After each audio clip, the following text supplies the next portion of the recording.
The Incredibles. Mr. Incredible was a super, a hero with special powers. His greatest fan was a boy named Buddy. Buddy wanted to be a super too. He invented rocket boots that allowed him to fly. He even asked Mr. Incredible if he could be his sidekick. But Mr. Incredible told Buddy that fancy boots didn't make someone a super. Supers were born, not made. Mr. Incredible married a super named Elastigirl. She could stretch into any shape. One day, Mr. Incredible saved someone who did not want to be saved. Mr. Incredible was sued. Soon, lots of people were suing supers. The government told the supers not to use their powers anymore. They had to go into hiding and live like normal people in the Super Relocation Program. Mr. Incredible and Elastigirl became Bob and Helen Parr. They lived in the suburbs and had 3 kids, Violet, Dash, and Jack-Jack. They tried their best to be normal, but it was difficult. Violet could generate force fields and turn invisible. Dash had super speed. Only little Jack-Jack didn't seem to have any powers. Bob missed saving people. So did his friend Lucius. He had once been a super named Frozone. One night, Bob and Lucius saved some people from a fire. The next day, a woman named Mirage contacted Bob.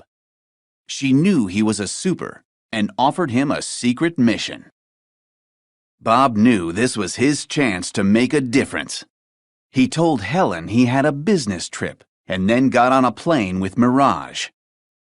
The two flew to a secret island. Mirage told Bob that the government had lost control of a robot called the Omnidroid. Every moment you spend fighting it only increases its knowledge of how to beat you, Mirage said. Mr. Incredible used all of his strength against the Omnidroid. At last, he tricked it into defeating itself. When Mr. Incredible went home, he felt like a new man. He even had his friend Edna Mode design a new supersuit for him. Soon, Mirage contacted Mr. Incredible again. She had another mission for him. But when Mr. Incredible arrived, he learned that Mirage was not all she seemed. Her boss was Buddy, the boy who had wanted to be Mr. Incredible's sidekick. He was all grown up and went by the name Syndrome. Syndrome had invented the Omnidroid to make himself more powerful. He tried to capture Mr. Incredible, but the super escaped. In an underwater cave, Mr. Incredible found the remains of Gazerbeam, a super who had died battling the Omnidroid. Mr. Incredible knew he had to stop Buddy. Back at home, Helen began to suspect that Bob was up to something. She went to visit Edna Mode. Edna was thrilled to see Helen. She'd had so much fun making Bob's new suit that she'd made one for Helen, too. In fact, she had made new suits for the whole family. Each suit came with a homing device for handy tracking. Helen put on her supersuit and activated Bob's homing device. As she flew toward the homing signal, she discovered that Dash and Violet had stowed away with her. Just then, a missile hit the plane they were flying on. The plane went down and landed in the ocean. Elastigirl shaped herself into a boat, and Dash used his super speed to power them toward the island where Bob was in trouble.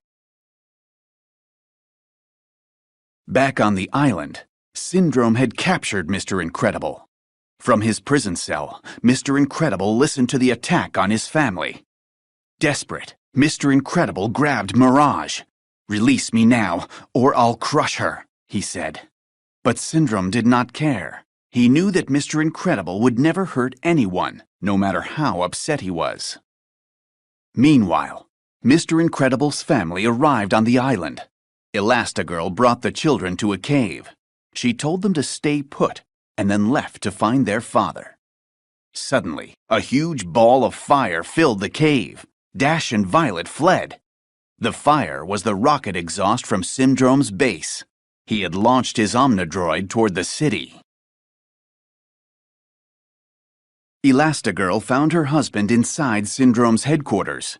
Mirage was angry that Syndrome had been willing to let Mr. Incredible hurt her. Realizing how evil Syndrome was, she let Mr. Incredible go. Mr. Incredible and Elastigirl raced to Violet and Dash, who had been surrounded by Syndrome's guards. Together, the family fought off the henchmen. Just then, Syndrome arrived. He used an Immobile Ray to freeze the supers. Then he flew off to the city, where his Omnidroid was already wreaking havoc. He planned to defeat the robot in front of the whole city. Then everyone would think he was a hero. Violet used a force field to break the Immobile Ray's hold on her. She freed the rest of her family, and they flew to the city. When they arrived, the Omnidroid was destroying everything. Syndrome tried to use a remote control to stop it, but the robot had become too powerful. It knocked Syndrome out. It was up to the supers to save the day. Individually, they were awesome. As a team, they were unstoppable. Their old friend Frozone showed up, and together they defeated the Omnidroid. The people of the city cheered, glad that the supers had returned. When the Incredibles got home, Syndrome was flying above their house with Jack-Jack. Suddenly, the baby turned into a little monster. The villain dropped him. As he fell, Jack-Jack pulled off part of Syndrome's rocket boot. The villain plummeted to the ground, gone forever. Mr. Incredible threw Elastigirl into the air. She caught Jack-Jack and brought him safely back to the ground. With the danger in the city over, the Incredibles returned to their undercover life. But fitting in was just a little easier now. Violet was more confident, and Dash was able to use his super speed on the track team. Life was back to normal for the Incredibles. But they were always ready to use their powers to keep the world safe as a family.